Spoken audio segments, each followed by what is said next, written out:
Hello and welcome to the Mead Australia YouTube channel. I'm your host Sean RMR. Still getting used to this whole making videos and podcasts and stuff like that. But usual like and subscribe that people do down there, people are interested. And today we're chatting to Nic from Bearded Bee Meadery. It's going to be a little bit of a different colour t-shirt from me because I did this a couple of days later. So we'll feed into the interview now, just asking Nic a little bit about himself and Bearded Bee Meadery. Yeah, g'day, Sean, and hello everyone out there in social world. And welcome to the second episode. I feel very privileged to be here in the second episode. As I said, my name's Nic. I'm the co-owner and mead maker of Bearded Bee Meadery. I got into mead a couple of years ago now. My other co-owner of the business and good friend Steve brought back some mead from Kangaroo Island, from the Garum Bee, I think it was. Had never heard of it before. Had read it in some literature and stuff, but didn't know what it was. Tasted some and just went, that's amazing. I want more of that. Ran to Dan Murphy's in the same, I shouldn't say, ran to the local liquor store on the same day. And yeah, I was pretty disappointed in sort of what was on offer. So I started making my own. Did that for a couple of years, really enjoyed it. And then one night, myself and our current head of brewing science, Chris, basically got incredibly drunk off one of our batches of mead. And so at 3 o'clock in the morning, I called Steve and said, we're starting a meadery. And yeah, that's basically how it began. And from there, it snowballed into more serious conversations about, well, are we passionate about this? Yes, we make good mead. And really, I suppose, a desire to take it further than just a homebrew hobby sort of thing. So yeah, like me, I started as a home brewer. I just loved it so much, loved the industry, loved the product so much that, yeah, wanted to pursue it professionally. All right, that's a good backstory. So moving on to actually some of your meads, you've got a fair big range of traditionals with single varietal honeys and stuff like that. But the thing I've got with me today is your Mead Hall Reserve mead. So that one is a little bit something special that you're going to be releasing every year. So could you talk us through what we'd be tasting through this and just a little bit more about it? Yeah, sure. So our 2020 Mead Hall Reserve stemmed from the idea of we wanted to do an anniversary mead. So every year at our birthday of us being registered as business. And so this year's edition is a barrel-aged mead. So we were very fortunate to get our hands on a Tasmanian whiskey barrel that previously held some Sullivan Co. whiskey, which if you've never tried their whiskey, it is amazing. So this mead is a dry Banksia mead made with 100% Banksia honey from right here in Gippsland. It's an incredible honey. It's a really good bush honey, very flavoursome. So we fermented it dry and then we've aged it for about 6 months in the ex-Sullivan Co. whiskey barrel. So when you taste it, it's an interesting mead. It's sort of the Banksia has an incredible sort of rich caramels and molasses and stuff like that. And it's sort of offset by almost the sweetness and the incredible flavours coming through in the whiskey. It's not a punch in the face whiskey taste. It's quite a sort of undertone sort of taste. We try to balance between the honey and the sort of barrel flavours that are still there. So yeah, it's a bit special for me. I'm really a fan of it. And we're looking at doing something similar next year, but might use a slightly different honey variety. What makes the Banksia so special too, though, Sean, is that in Gippsland where we are, the Banksia trees can be a real pain in the ass to get honey off because they actually the blossoms only sprout every 2, sometimes 3 years. So they don't actually get it every year in a row. So we're quite lucky to get our hands on some of this Banksia honey. So it makes it a bit special too.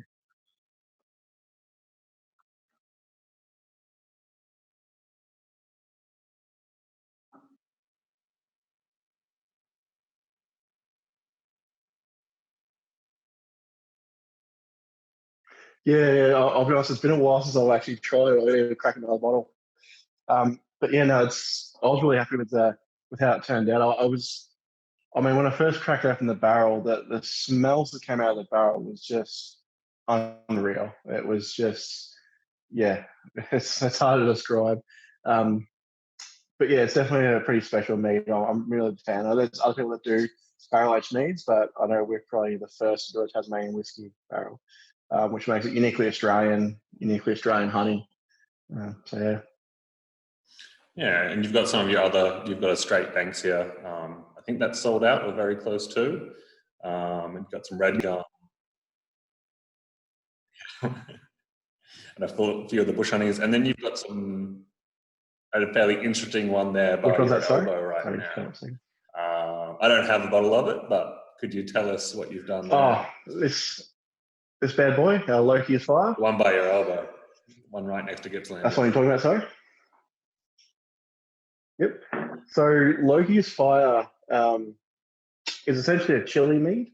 Whether you want to call it a capsicumel or capsicumel, depends on who you talk to.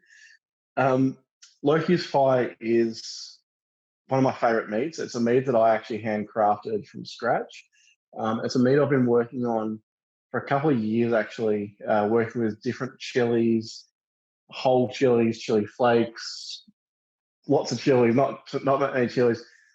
But anyway, it came to this.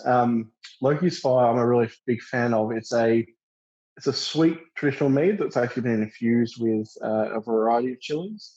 Bit of a secret hand mix, bit of dry, bit of fresh mixture. But the good thing about it, I think I like about it, is it's not going to burn your mouth out. It is a hot mead, like a hot chili. But when you do try it, when you do taste it, what you'll find, you'll get this immediate sort of like, oh, it's hot, like a hot Dorito type. Good for the hot heads, nice and spicy. But very quickly, that actually subsides, that beautiful honey coming through. So we use the same honey as our Gippslandia in Loki's Fire.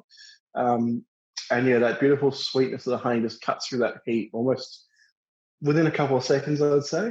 So you're sort of left with this really amazing mouthfeel of this contrasting of like the sweet honey flavor, but still that lingering heat as well. So yeah, we've had some really good reviews of it. People really enjoying it. Some of the hotheads reckon we make it hotter, and I'm working on that. We're looking at actually working with a local bloke here who grows. They're not Carolina Reapers; they're like the next one up. So there's some other hot meads in the works. Okay, so down in Victoria, coronavirus has kind of locked down you guys a little bit, but despite of that, you guys managed to launch a couple of new varieties, and at least one more meadery is opened and launched down there right during the middle of all this. So as the Victorian Rep and Vice President of Mead Australia, what do you see happening for mead in the next few years down in Victoria? I see a lot of growth. I see it a lot more exposure. So to give you an idea of the impact, if I don't mind talking about briefly, the impact that we've had from coronavirus and COVID-19, in March, we actually came very, very close to shutting our doors. Towards the end of March, our sales, we had lost ridiculous amounts. We'd lost all our events, everything was shutting down. And we actually had to sit down and go, well, is this actually feasible? We've got an amazing, what we call our mead fam. Our fans are our people that buy our mead and stuff. And they've been amazing. We've actually been able to push through. And part of the reason we've pushed through and we've released new meads and that kind of stuff is to try and to help actually use this as an opportunity. So I think in the next even 2 years, 5 years, I think you're going to see a lot more meaderies popping up. I mean, we've got at least 3 in development. I mean, Three Horn is one you're referring to, recently opened. Those guys are going great. We've also got one in Dandenong that's on the rise. We're down here in Gippsland. So I think I see for Victoria a rise of a few different meaderies around the place, and I think a good spread of meaderies as well. So I see a lot of growth. I mean, I feel like Mead Victoria's still got a while to go as far as exposure and as far as people knowing what it is and what it's about. But yeah, I definitely feel like there's a lot of growth in Victoria to come, and I think post-lockdown, lockdown, people are going to be looking for the next exciting thing and the new thing, which could be the oldest alcoholic drink in the world. Excellent. Usual final question that what will become the usual final question of mead makers on this talk. What is the biggest knowledge bite you wish you knew when you were starting out mead making? If you could go back in time now and change just one thing about what you did in your first batch, what would you do? What would be the most important thing? There's so many. So many things I've learned over the years, and there's so many. Should I pick one? I'd probably say yeast. For me, yeast was probably the biggest learning curve. Both yeast choice and how you treat the yeast, so yeast rehydration and all that kind of jazz. My first batch, which I still have one bottle of sitting in the cupboard, and I always joke that I'll crack it at our 20-year anniversary of the business. Yeah, probably yeast choice. I think for a lot of homebrewers, they sort of get not scared, but I think they're sort of cautious of going a bit out there or trying different yeasts. And I say go for it. I mean, treat yeast right, but also don't be afraid to try some different yeasts. Try some funky ones out there. Tonight, I'm actually tasting one of our trial batches, which is a saison ale yeast, and it's incredible the difference that it's made. So, yeah, I think if I could go back and change one thing about my early batches, it would be to branch out and not be afraid to try different yeasts and make sure you treat them right. Yeah. Excellent. So, if we were looking for you online, or hopefully one day in person at all, if that's possible, at places, where would we go about to try and find some of your stuff? Yeah, cool. So we have our online store. It's www.beardedbeemeadery.com.au. Operates 24/7, 7 days a week. We have flat rate shipping available Australia-wide. All our meads are currently available there. And yeah, we're really excited to hopefully get back into and out in the community, probably not till next year. But we are pretty excited. There was recently announced there's going to be a Victorian Viking Festival like the one in South Australia. So yeah, we hope to get to a few events next year, and between now and then, though, we do have online stores ticking along nicely.